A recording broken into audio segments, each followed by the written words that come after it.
नमस्कार, आदाब। मैं प्रवीर विश्वास और आप देख रहे हैं एनके इंडिया का और एक नया एपिसोड। क्या चल रहा है बंगाल में, यही खबर देने के लिए हमारा ये चैनल लॉन्च किया गया था। बंगाल, बिहार, झारखंड, उड़ीसा और नॉर्थ ईस्ट के स्टेट का जितना भी स्टेट है, 7 स्टेट है, वहाँ 7 राज्यों का खबर देने के लिए यही चैनल लॉन्च किया गया था। क्योंकि हमारे गोदी मीडिया, हमारे तथाकथित नेशनल मीडिया ये सब राज्य की खबर नहीं दिखाते। ये गुजरात के खबर दिखाते हैं, उत्तर प्रदेश के खबर दिखाते हैं, पर ये बंगाल का जो बृहत्तर बंगाल है उसके बारे में ये खबर नहीं दिखाते।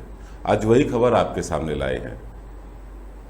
बंगाल में बीजेपी जो सपना देखा था 200 पार करके वो सरकार बनाएंगे, इसके लिए शाम दाम दंड भेद हर तरह का हथकंडे अपनाए गए, हर तरह का कोशिश किए गए बीजेपी की तरफ से, पर बीजेपी को वो विजय प्राप्त नहीं हुई।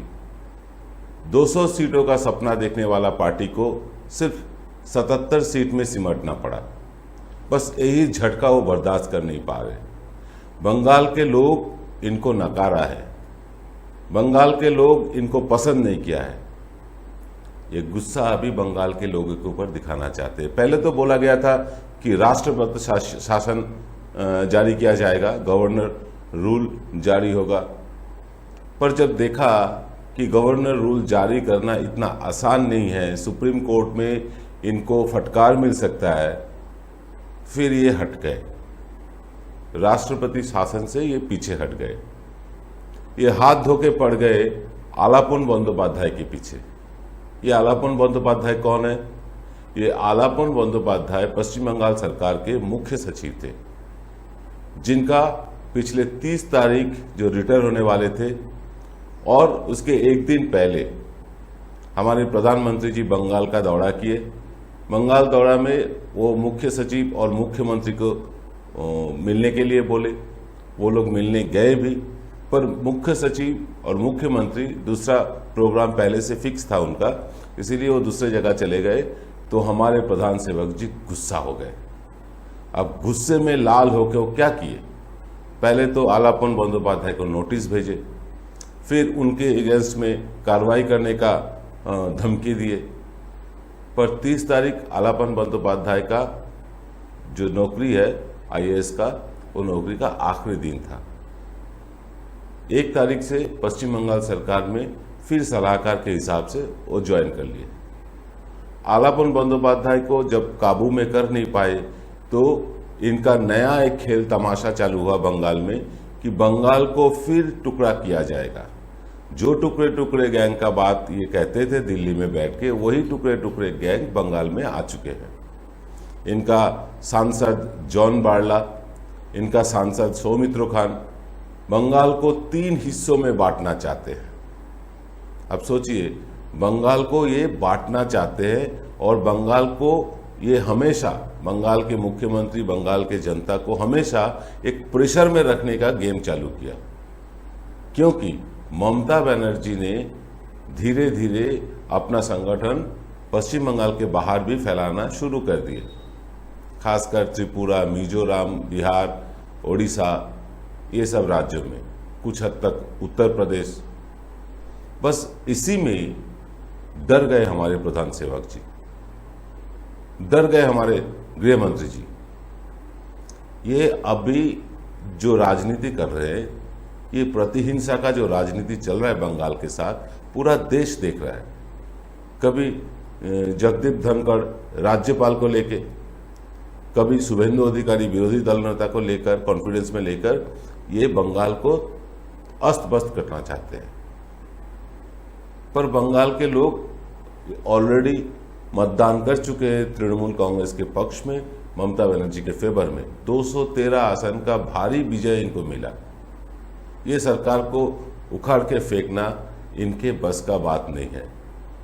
तब ये जाके कभी आलापन बंदोपाध्याय, कभी राज्यपाल जगदीप धनखड़, कभी ये बंगाल को टुकड़े टुकड़े करने का प्लानिंग, ये सब बातें बोल के ममता बनर्जी को पश्चिम बंगाल के अंदर सिमट के रखना चाहते हैं, ताकि ममता बनर्जी बाहरी जो राज्य है उसमें नजर ना दे।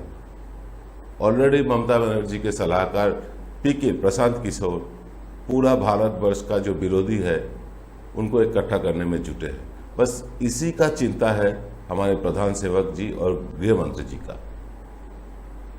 ये इनका डर है कि 2024 में सत्ता इनके हाथ से फिसल ना जाए, इनके विपक्ष में कोई विरोधी चेहरा ना उभर के आए।